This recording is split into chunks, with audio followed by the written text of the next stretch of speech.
தமிழகம் மட்டுமல்ல, இந்தியா முழுவதும், ஏன் உலக நாடுகள் முழுவதும் உணவளித்து உயிர் காக்கக்கூடிய விவசாய பெருங்குடி மக்கள், தமிழ்நாட்டு விவசாய பெருங்குடி மக்கள் டெல்டா பகுதிகளில் இன்றைக்கு ஏற்பட்டிருக்கின்ற பேரழிவான கஜா புயல் தாக்கத்தால் இன்றைக்கு விவசாயங்களையும் வாழ்வாதாரங்களையும் இழந்து உணவுக்கு கையேந்துகின்ற, குடிநீருக்கு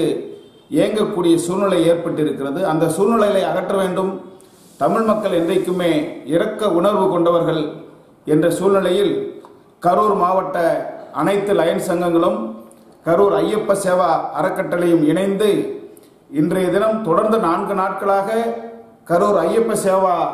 அறக்கட்டளை மண்டபத்தில் வசூலிக்கப்பட்ட, பொதுமக்களிடமிருந்து வசூலிக்கப்பட்ட அனைத்து பொருட்களையும் இன்றைக்கு கொண்டு சேர்த்தக்கூடிய அளவிற்கு ஏறத்தாழ 500 குடும்பங்களுக்கு மேல், 1000 குடும்பங்களுக்கு 10 பொருட்களை உள்ளடக்கிய அந்த பைகளை கொண்டு சேர்த்தக்கூடிய பணியில் இன்றைக்கு நடந்தது என்னவென்றால், இன்றைக்கு சுப முகூர்த்த நாட்கள். இந்த முகூர்த்த நாட்களில் கூட இன்றைக்கு திருமணம் நடைபெற்ற அந்த திருமண மண்டபங்களில்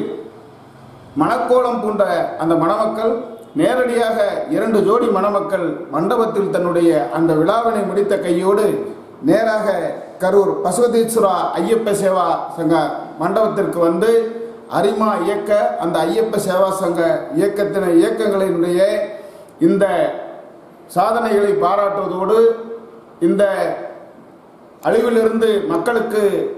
சேகரித்துக் கொண்டிருக்கக்கூடிய பொருளை சேர்ப்பதற்கு தங்களால் இயன்ற உடைமைகளையும் நிதி ஆதாரத்தையும் வழங்கியிருப்பது திருமணமான புது ஜோடிகள் தங்களுடைய வாழ்க்கையை பற்றி யோசிக்காமல் விவசாயிகளுடைய வாழ்வாதாரத்தை யோசித்து இன்றைக்கு எங்களை நாடி இந்த தொண்டு நிறுவனங்களும் இந்த உதவித்தொகைகளை வழங்கியிருப்பது பெருமைக்குரியது. இது மற்றவர்களுக்கும் ஒரு விழிப்புணர்வை உண்டாக்கும் என்பது எங்களது கருத்து.